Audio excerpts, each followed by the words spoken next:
how to see who has viewed your TikTok profile. In this short video, I will show you how to see who is your TikTok profile.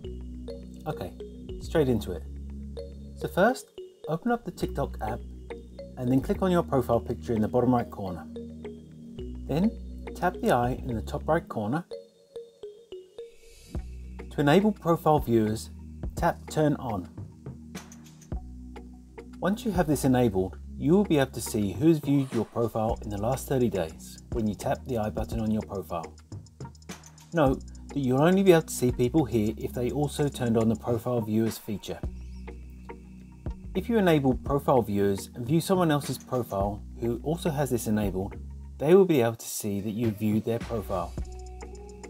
If you do not enable this feature, other people will not be able to see when you view their profile, even if they have this enabled. And that's all it takes to see who's viewed your profile in TikTok. If you found this video helpful, I'd love it if you liked the video, subscribe to my channel, and let me know in the comments if this worked for you. Thanks for watching.